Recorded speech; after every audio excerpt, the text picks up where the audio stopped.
Good morning, guys. It is a beautiful morning here in Death Valley. I got a good night's sleep last night after my 32-mile hike yesterday.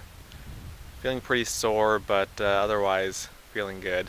Really come to love Death Valley on this visit, especially if you come here in the middle of winter like I've done now. The weather is just absolutely phenomenal. I mean, it was probably 65 degrees yesterday, maybe 70 degrees the day before.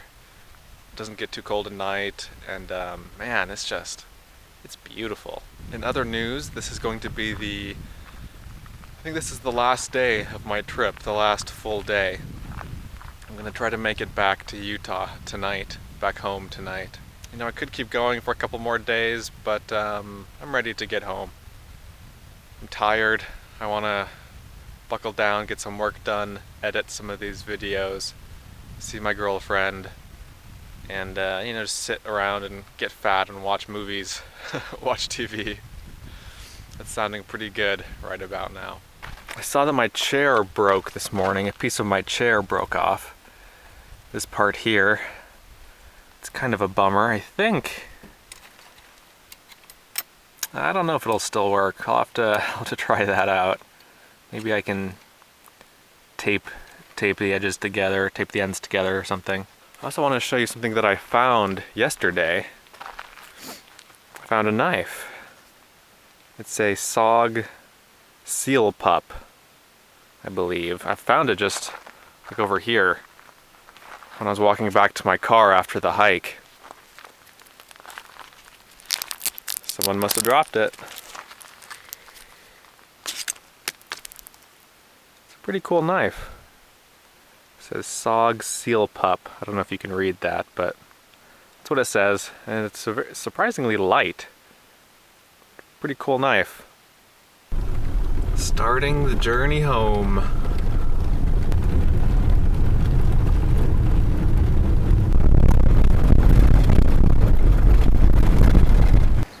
This is Stovepipe Wells Village at sea level. This is the gas station. I'm gonna make a quick visit there. I already went into the general store to go to the bathroom and buy Gatorade. So now I need to get some gas. I think that in this place, in the little hotel here, I think you can take a shower. You can pay to take a shower, but I'm not gonna do that on this trip. I just wanna get on the road. Just got gas. It was $2.81 a gallon, which is pretty darn reasonable. I was expecting like, I don't know, $4 or $5 a gallon. Also, their internet wasn't working, so they weren't accepting cards, the lady said, so I had to pay in cash. That's why it's always good to have some cash on you, even if you don't normally use it. So I saw on the map of the park that kind of along the way of my route out of the park, a little bit out of the way, but more or less on the way, was this something called Old Stovepipe Wells. So it says this water hole, the only one in the sand dune area of Death Valley, was at the junction of two Indian trails. During the bonanza days of Rhyolite and Skidoo, which were mining towns and are now ghost towns, it was the only known water source on the Cross Valley Road. When sand obscured the spot, a length of stovepipe was inserted as a marker, hence its unique name. So let's go check out the well, or the pipe.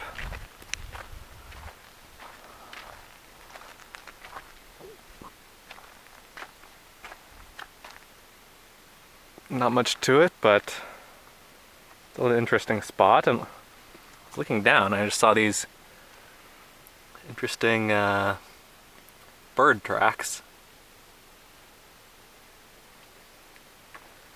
Along this dirt road leading out to Old Stovepipe Wells, there's a little grave.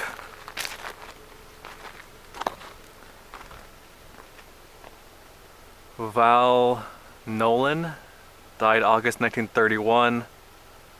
Buried November 6, 1931, a victim to the elements. But there's a story there. I'll need to look that up once I get get home. Also, it's weird that she died in August and wasn't buried until November.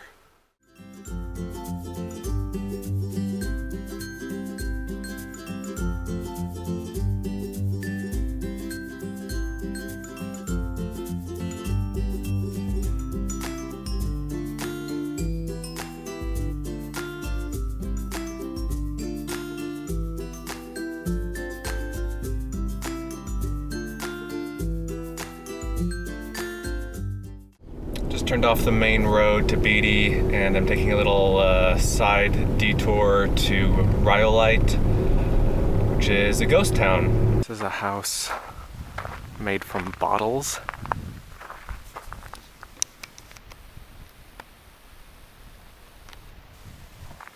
So that house is from 1906.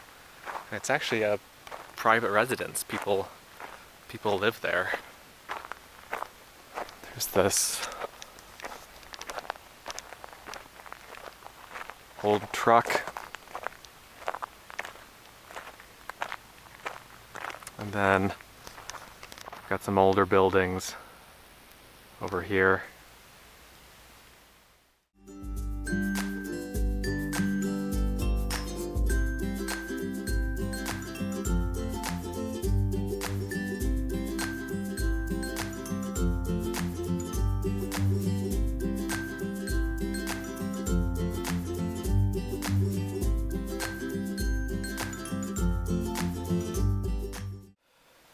So all of those buildings that I drove past had signs, informational signs saying what they were and everything. I really don't have that much time. I mean, I have as much time as I want, but I'd rather just keep going on the road, so I just wanted to kind of drive through the town and see what it was like, and I've got an idea now, so let's keep on going, keep heading east. This is Goldfield, Nevada. Interesting little western town. Definitely feels like a western town. Unfortunately, I'm also back in the snow, which is a little bit sad for me. I've driven across Nevada probably 20 times in my life, and this is basically it. Long straight roads, desert on the sides, and you just go up and over mountain range after mountain range after mountain range.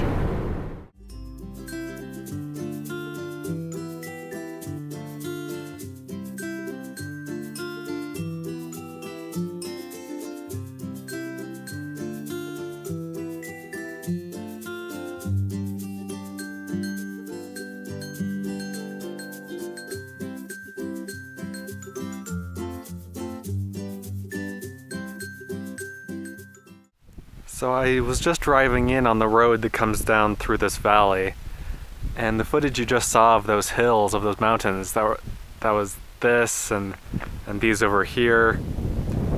These look like all cinder cones out here, and I was driving to this. Just a huge crater. This is not an impact crater, this is not from a meteor. This is a volcanic crater, hence the the cinder cones and the lava rocks and everything like that. But man, what a cool place!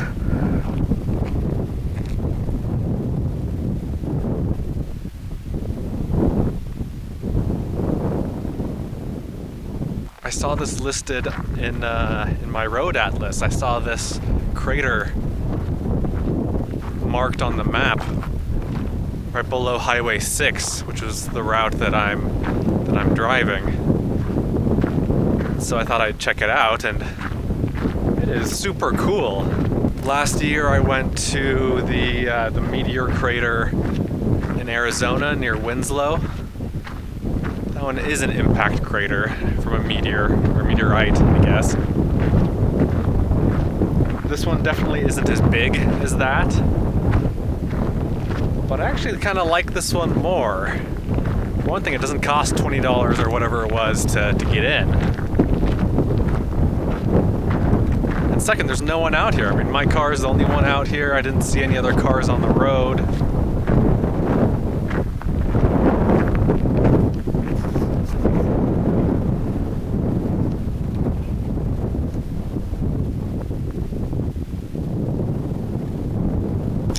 There are no fences or gates or anything like that. You just park on the edge and then, I mean, you could drive down into the crater if you were crazy and didn't want your car back ever. There's a fire ring over here at the parking area. This would be an amazing place to camp. Oh man, what a cool place to camp. You could also presumably camp out here in the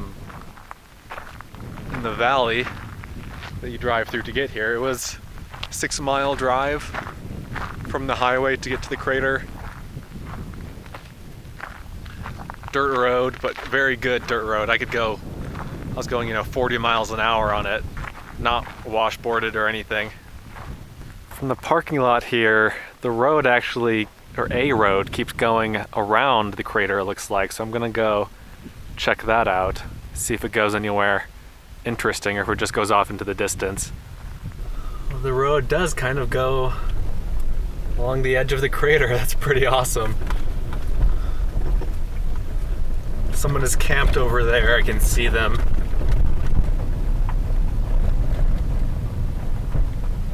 Definitely more campsites along here. There's someone parked kind of over here.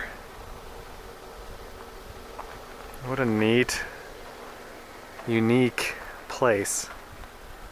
This has got to be one of the coolest campsites in America. Okay, I couldn't help myself. I saw a sign for Black Rock lava flow just like a mile or so from the turnoff to the crater. Alright, so this over here, this is the lava flow. And it came from this cinder cone over here. Apparently the walls of the cinder cone couldn't hold all the lava in, and so the sides fell down, broke away, collapsed, and then the lava oozed out over this area. This is the cinder cone that collapsed and spewed its lava all over the place. Or maybe this is part of it too on the right. This is a really neat area. It's very peaceful, very quiet. It's not too cold. There's a little bit of snow on the ground, but not too much. Camping is allowed in the area. I saw a sign along the road that said 14-day camping limit. So I definitely wouldn't mind camping in this area. This is very cool, and I bet if you poked around a little bit more, did some more research, you could find a lot of interesting things to see in this area.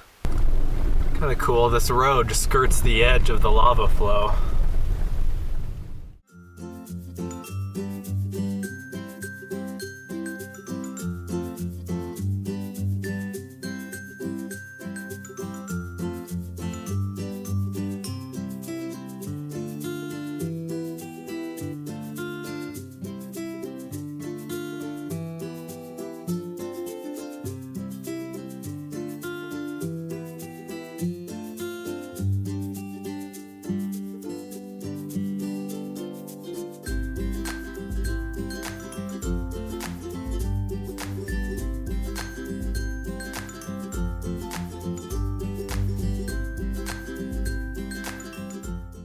So I've been back here in Utah for a couple of days.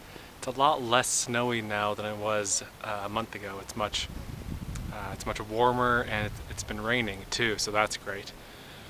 But I just wanted to thank you guys for following along with my adventures on this trip, and stay tuned for more great videos from me every week.